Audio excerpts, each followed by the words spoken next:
네, 제19대 대통령 선거 29일 앞으로 다가왔습니다. 더불어민주당 경선 후유증에서 아직 완전히 벗어나지 못한 모습인데요. 문재인 후보는 오늘 첫 선대위 회의를 열어서 단합을 강조했습니다. 국민의당 안철수 후보는 잠시 뒤 청년 정책 공약을 발표하면서 아직 열세에 놓인 20, 30대 지지율 회복에 나섭니다. 자유한국당의 홍준표 후보는 아직 장악력이 떨어지는 영남권을, 그리고 바른정당의 유승민 후보는 충청권을 누비면서 지지율 끌어올리기에 집중하고 있습니다. 국회 연결합니다. 안윤학 기자. 네, 국회에 나와 있습니다. 예, 현재 양강 구도가 형성이 돼 있는데요. 문재인, 안철수 두 후보가 오늘은 각자의 약점을 보강하는 데 공을 들인다고요. 네, 그렇습니다. 안희정, 이재명 등 경선 경쟁자들과 회동하며 당내 통합 행보에 집중하고 있는 민주당 문재인 후보가 오늘은 첫 선대위 회의를 열었습니다. 문 후보는 회의에서 최근 선대위 구성과 관련한 당내 갈등은 정권 교체를 염원하는 국민 앞에 송구하고 면목 없는 일이라며 고개를 숙였습니다. 이어 어제를 끝으로 선대위 인선이나 자리를 놓고 어떤 잡음도 있어서는 안 된다는 강력한 당부를 드린다고 강조했습니다. 국민의당 안철수 후보의 상승세를 꺾기 위해 당내 갈등부터 해소하겠다는 강력한 의지를 드러낸 것으로 보입니다. 문 후보는 상대 진영들이 미래 비전이 아닌 자신에 대한 거부감, 이른바 반문, 문재인 비토를 내세우고 있다며 그럴수록 비전과 정책을 보여줘야 한다고 지적했습니다.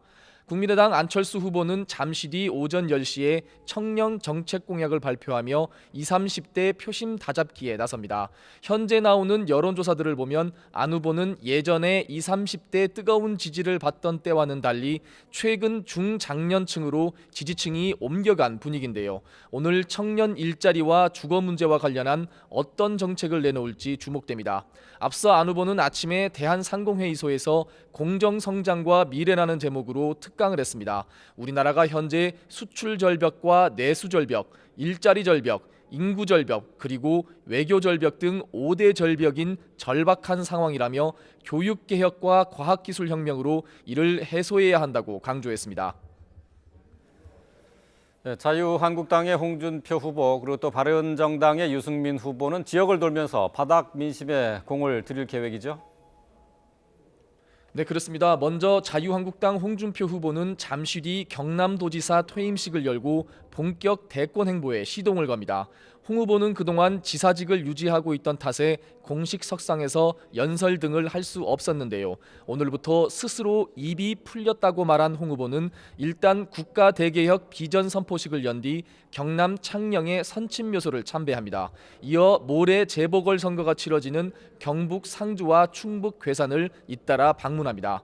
그동안 영남권을 돌며 전통적인 보수 기반 다지기에 몰두했던 바른정당 유승민 후보는 오늘은 충청으로 발길을 돌렸습니다.